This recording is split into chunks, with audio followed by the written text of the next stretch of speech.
नमस्कार. मालिकेच्या आजच्या भागामध्ये आपल्याला पाहायला मिळणार आहे की दिघेने मायाला फोन केलेला असतो. तो मायाला म्हणत असतो की काय करणार आहे सांग. कसे माझे पैसे जोपर्यंत तू देत नाही तोपर्यंत मी शांत बसणार नाही. मला पैसे हवे आहेत तरच मी माझं तोंड बंद करेल.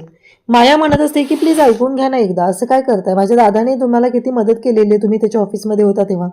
पण तुम्ही आत्ता का असं करताय? तेव्हा मात्र दिघे म्हणत असतात की हे बघ, कसं आहे माहिती आहे का, मागच्या वेळेस जशी माझ्या तोंडावर चिल्लर टाकली तसे पैसे तू माझ्या तोंडावर टाकू नकोस. कारण तसं जर काही करण्याचा प्रयत्न केला तर मी सगळं जानकीला सांगणार आहे. तेव्हा माया म्हणू लागते की किती पैसे हवेत तुम्हाला, काय आहे नक्की तुमचं म्हणणं, असं माया विचारू लागते. तेव्हा मात्र तो सांगू लागतो की मला 2 लाख रुपये हवे आहेत. तेव्हा माया म्हणते, अहो एवढे पैसे कसे जमवणार आहे मी, तुम्हाला माहिती आहे ना सगळं, मग कसं मॅनेज करणार आहे मी, असं माया विचारू लागते. तेव्हा मात्र दिघे ऐकायलाच तयार नसतो. दिघे म्हणतो की हे बघ, तरी पण मी तुझ्यासाठी कमी करतो.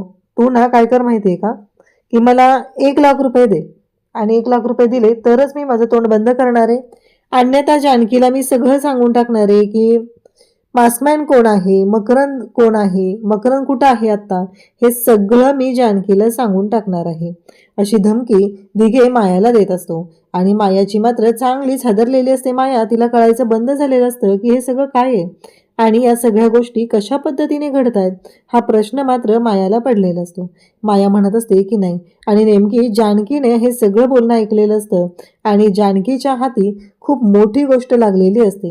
म्हणजे नक्कीच या मायाचं काहीतरी प्लॅनिंग सुरू आहे हे जानकीच्या लक्षात आलेलं असतं.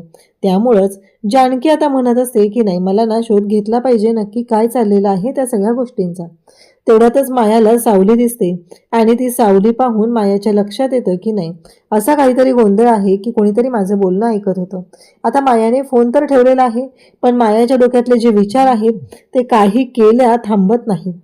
त्याचबरोबर इकडे नाना आता घरी आलेले असतात आणि नाना म्हणत असतात की हे सगळं काय चाललंय, म्हणजे या सगळ्याचा अर्थ काय आहे. अगं सुमित्रा, त्या ऐश्वर्याने तुला किडनॅप केलं, तुला धमकी दिली, हे सगळं काय आहे आणि मी काय करतो या सगळ्यामध्ये, हा प्रश्न नानांना पडलेला असतो. आणि त्याच वेळी तिथे ऋषिकेश आलेला असतो. ऋषिकेश म्हणतो की अहो नाना, अहो आई ठीक आहे, आई एकटी आहे ना, आईनं एकटीनं तिची वाट लावलेली आहे, तिला दाखवून दिलेलं आहे की आई काय करू शकते, असं इकडे ऋषिकेश सांगत असतो. तेव्हा मात्र नानांना तो म्हणतो की उलट नाना, तुम्हाला माहिती आहे का, आईचा अभिमान वाटला पाहिजे की आईनं जे काही केलंय ना ते खरंच खूप चांगल्या पद्धतीनं केलेलं आहे, असं ऋषिकेश सांगू लागतो. तेव्हा नाना म्हणतात, ते बरोबर आहे रे सगळं ऋषिकेश, मग तुझ्या लक्षात येत नाहीये काय झालंय ते, कारण काहीही झालं तरीही अरे आत्ता सुमित्राची पण काळजी करणं तेवढंच गरजेचं आहे ना. आणि त्याचबरोबर या सगळ्या गोष्टी ज्या आहेत ते माहिती आहे ना तुला. तेव्हा नाना म्हणतात की बरं, मला अभिमान तर वाटतोय रे, पण मला ना थोडं काळजी पण वाटत असते ना, म्हणून तर म्हटलं, असं नानांचं बोलणं येतं.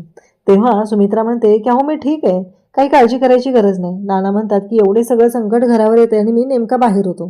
तेव्हा ऋषिकेश म्हणतो की नाना, तुम्ही ज्या कामासाठी गेलेला ते झालं का. तेव्हा नाना सांगू लागतात की हो, माझे मित्र बोललेले आहेत की पंचायत समितीमध्ये तुला मदत करतील, बाजार समितीमध्ये तुला मदत करतील. तेव्हा मात्र ऋषिकेश म्हणत असतो की खरंच का, पण तुला त्यासाठी मला एक कळत नाहीये, हे झालं पुढच्या वर्षीचं, पण आत्ता तुझ्या लक्षात येते का, आत्ता तू बाजार समितीवरती आहे रे, पुढच्या वर्षी. तेव्हा सुमित्रा म्हणते की अहो ऋषिकेश तुमच्यासारखाच पॉप्युलर आहे आणि तो नक्की पुढच्या वर्षी पण समितीवरती निवडून येईल, त्यामुळं काळजी करायची अजिबात गरज नाही, असं इकडे सांगितलं जात असतं. तेव्हा जानकी आता तिच्या आईकडे येते आणि आईला विचारू लागते की आई, मला एक कळत नाहीये की मायाबद्दल तुला वेगळं काही जाणवतं का. आई म्हणते नाही ग, तिनं माझा जीव वाचवलाय. तेव्हा जानकी म्हणते नाही आई, काहीतरी वेगळं आहे, म्हणजे बघ ना, ती सारखी बाहेर जात असते, कुरिअर करायचं आहे, आईबाबांना पैसे द्यायचे आहेत, आईबाबांशी बोलायचं आहे म्हणून सारखी ती फोनवर बोलत असते. पण असं काय पर्सनल बोलत असते सांग बरं, की तिला ते तुझ्यासमोर बोलता येत नाहीये, म्हणजे आईबाबांशी तर बोलायचं असतं ना, मग बाहेर जाऊन बोलायची गरज काय आहे, असं इकडे बोलणं सुरू झालेलं असतं. आणि तेव्हा मात्र इकडे आता मायाने ऐश्वर्याला फोन केलेला असतो, कारण मायाला काहीही करून 2 लाख रुपये द्यायचे आहेत आणि आता 2 लाख जर नाही दिले तर 1 लाखापर्यंत त्यांचा सौदा येऊन थांबलेला असतो. आणि त्यामुळंच इकडे माया ज्या पद्धतीने आता रिॲक्ट होत असते, कारण तेवढे जर पैसे दिले नाही तर जानकीच्या समोर आपलं बिंग फुटणार आहे याची भीती तर तिच्या मनात असते. त्यासोबतच माया आता फोन करते ऐश्वर्याला आणि ऐश्वर्याला म्हणते की अगं, मला थोडे पैसे हवेत. मला पैसे दे. तेव्हा ऐश्वर्या म्हणते की नाही, तुला मी मागच्या वेळेस पण पैसे दिलेले होते आणि तरीही तुम्हाला पैसे दिलेले नाहीत. तेव्हा मास्कमॅन कधी पैसे देणार आहेत ते सांग. आणि तुला काय वाटलं मी बावळट आहे का? इथे तू मला अडकवले. माया म्हणते मी तुला काय अडकवले? तुला एक साधं काम दिलं होतं ते तुला करणं झालेलं नाहीये आणि तू त्या सगळ्याचा दोष माझ्यावर काय देतेस ग? असं म्हणत माया पण आता तिला ओरडायला सुरुवात करते. दोघींमध्ये चांगलीच फूट पडलेली असते. तूच बावळट आहे, तुला तुझ्या सासूला हँडल करता आलं नाहीये असं माया बोललेली असते. ऐश्वर्याला जास्तच राग येतो, कारण ही मला बावळट म्हणते. ही गोष्ट काही केल्या ऐश्वर्याला सहनच होत नसते. इकडे जानकी आणि त्याचबरोबर जानकीची आई यांच्या दोघींमध्ये बोलणं सुरू झालेलं असतं. त्या दोघीही बोलत असतात. त्या म्हणत असतात की अगं आपल्याला लक्ष ठेवलं पाहिजे, नक्की काय झालेलं आहे या सगळ्या गोष्टींचा विचार केला पाहिजे. तेव्हा आई म्हणत असते बरोबर आहे तुझं तुझं म्हणणं पण पटतंय मला, कारण तिचं वागणं थोडंसं संशयास्पद वाटतंय ना, म्हणूनच म्हणतेस ना. बघूया, आपण लक्ष ठेवूया, कारण मी तर तिला म्हणेल की ऋषिकेश आणि सौमित्रला सांगितलं असतं तर त्यांनीही ते पैसे दिले असते ना नेऊन, पण तिला मात्र स्वतःला जायचं असतं. इकडं ऐश्वर्या मात्र म्हणत असते की जोपर्यंत तू मला सांगणार नाहीस तोपर्यंत मी तुला पैसे देणार नाही. मास्कमॅन कोण आहे, मकरंद कुठं आहे, या सगळ्या गोष्टींचा खुलासा माझ्यासमोर झाला पाहिजे, असं तिचं चाललेलं असतं. इकडे सारंग एकदम येऊन उभा राहतो आणि वाट लागते ती म्हणजे या मायाची, कारण माया मात्र हादरलेली असते. माया म्हणते की सारंग तुम्ही तुम्ही असे काही उभा राहता हो? तेव्हा सारंग म्हणतो नाही तसं काही नाही आहे. आणि मग माया म्हणते काय झालं? तेव्हा सारंग म्हणतो की मला ना तुम्हाला एक गोष्ट विचारायची आहे. त्या दिवशी मी जानकी वहिनी आणि अवंतिका वहिनीचा जो प्लॅन होता तो तुम्हाला सांगितलेला मास्कवंत मॅमच्या बाबतीतला, कारण जानकी वहिनी मला म्हणत होती की मी कोणाला सांगितलेलं, पण मी तर तुम्हाला सांगितलं होतं, त्यानंतर तुम्ही ती गोष्ट दुसरं कोणाला सांगितली का? नाही बघा ना, म्हणजे अगदी बोलत चालत किंवा सहज तुमच्या तोंडून निघालेलं आहे, असं काही झालेलं आहे का? तेव्हा मात्र ती म्हणते तुमचा माझ्यावर विश्वास नाही आहे का हो सारंग? आणि मग रुसायचं नाटक करते. सारंग म्हणतो की हो असं काय करताय, माझा तुमच्यावर पूर्ण विश्वास आहे, माहिती आहे मला आपल्यामध्ये मैत्री आहे, पण कसं अनवधानाने माणूस बोलून जातं, तोंडातनं त्याच्या निघतं, म्हणून मी तुम्हाला विचारत आहे. तेव्हा मात्र इकडे इकडे बोलायला सुरुवात करते ती म्हणजे माया, मी असं काहीच केलेलं नाही, मी कोणाला सांगितलेलं नाही. तुमचा माझ्यावर विश्वास नाही आहे का? जर तुमचा माझ्यावरती विश्वास नसेल तर राहू द्या, नका तुम्ही सांगू मला, असं ती नाटक करू लागते. तेव्हा मात्र इकडे सारंग म्हणत असतो की म्हणजे काय म्हणायचंय? सारंगचं हे बोलणं ऐकून मात्र मायाला तर धक्काच बसलेला असतो. माया म्हणत असते की अरे वा, म्हणजे आता सारंग पुन्हा गोत्यात आलेला असतो. इकडे जानकी रूममध्ये येते आणि पाहते तर काय, इकडे ओवी स्वतः अभ्यास करत बसलेली असते. माया रूममध्ये आलेली असते, तिच्याकडे 20,000 रुपये असतात. ती म्हणते एवढे 20,000 रुपये तरी त्या दिघेच्या तोंडावर फेकते आणि त्याचं तोंड बंद करते. एकदा का त्याचं तोंड बंद झालं तरच गोष्टी सोडवणं माझ्यासाठी सोपं जाईल, असा विचार तिनं केलेला असतो. आणि नेमकी लता तिथे येते आणि लता मात्र तिला म्हणू लागते की काय गं हे माया, एवढे पैसे घेऊन कुठे चाललेस तू? तेव्हा माया म्हणते आईबाबांना पाठवायचेत ना, त्यांचा फोन आला होता ना मला, मग त्यांनाच पाठवायला चालली. तेव्हा मात्र ती म्हणते अगं सौमित्र किंवा ऋषिकेश यांना सांगायचंच ना, ते देतील. तेव्हा ती म्हणते की हो मी पुढच्या वेळेस सांगेल त्यांना, पण आत्ता मला स्वतःलाच जावं लागणार आहे, कारण मी स्वतःच चाललेली आहे. हे ऐकल्यानंतर मात्र आता लताला संशय आलेला असतो. लताला ऑलरेडी जानकीने सांगितलेलं असतं की काय प्रॉब्लेम आहे. आणि मग मात्र लता माघारी येते आणि जानकीकडे येते आणि जानकीला म्हणू लागते अगं ती माया खूप मोठे पैसे घेऊन आता कुठेतरी बाहेर गेली, तू जरा बघून ये काय झालेलं आहे ते. जानकी म्हणते की चालेल. आणि इकडे ओवी मात्र ओरडायला सुरुवात करते. ओवी म्हणत असते की मला अभ्यास करायचा आणि आई तू अभ्यास घेतला की मला बरं वाटतं ना.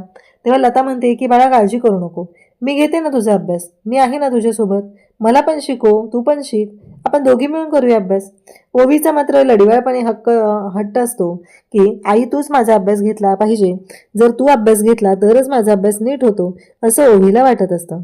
इकडे जानकी मात्र आता मायाच्या मागे मागे चाललेली असते. माया पुढं जानकी मागे, माया पुढं जानकी मागे, हे चालू झालेलं असतं आणि त्या दोघीही निघालेल्या असतात. तेव्हा मात्र जानकी मायाचा पाठलाग करत असते, परंतु जानकीकडनं एक गोष्ट घडलेली असते, ती म्हणजे जानकीचा मोबाईल हा जानकीने सायलेंट केलेला असतो.